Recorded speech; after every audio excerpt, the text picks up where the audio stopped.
everyone!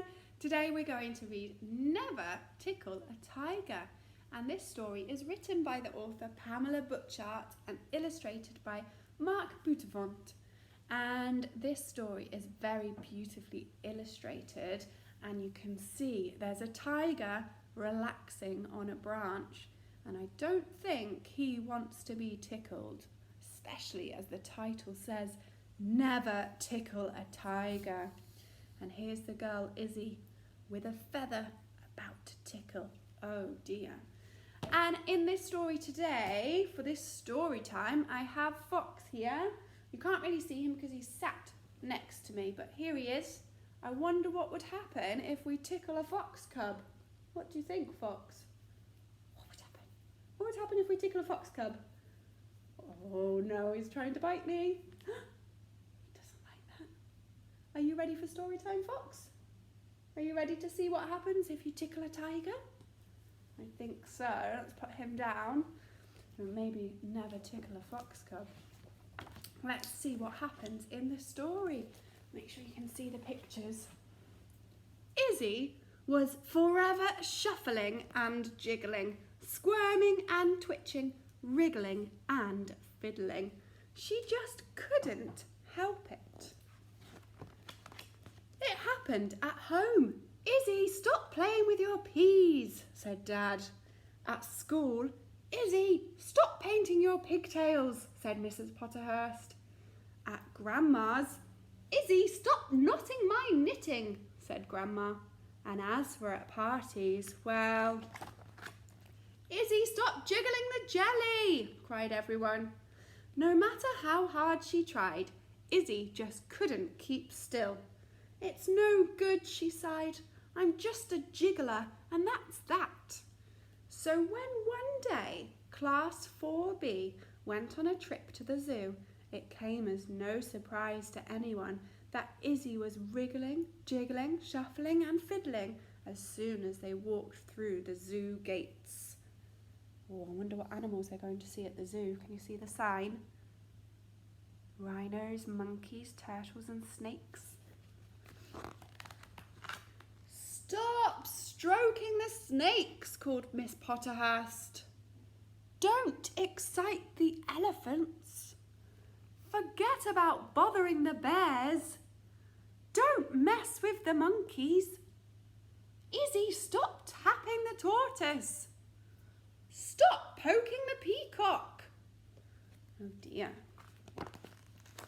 And never, ever tickle a tiger. At lunchtime, Izzy sat shuffling her sandwiches. It's so unfair, she said. I'm never allowed to do anything. And what's wrong with fidgeting anyway? Little did Izzy know that she was about to find out.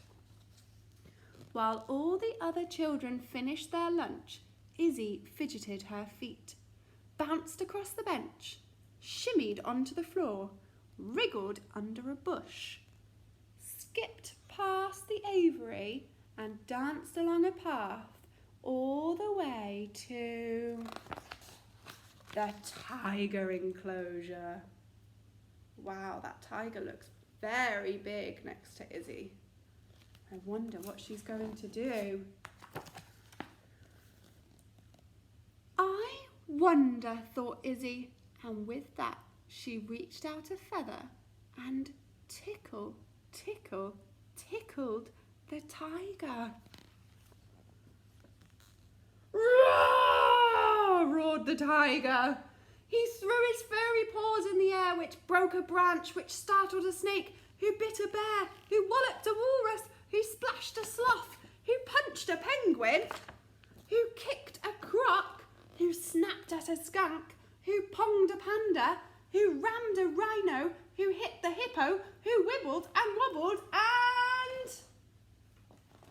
Splash!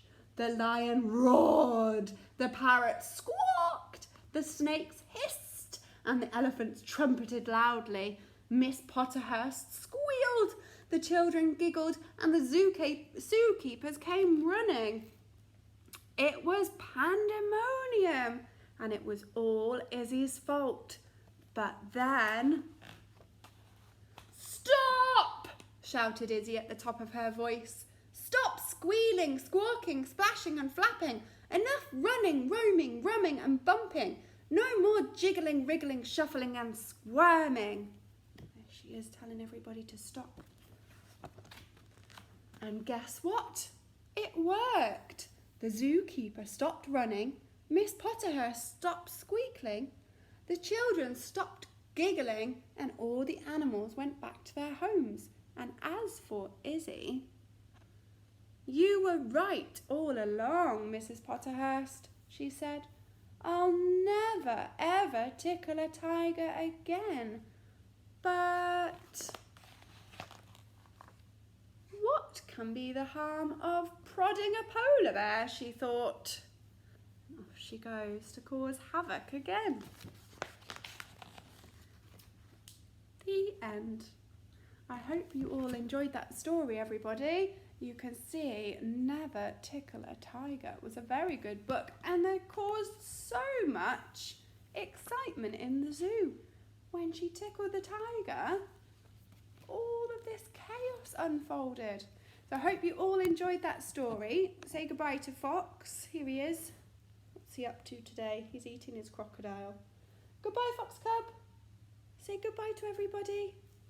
Bye.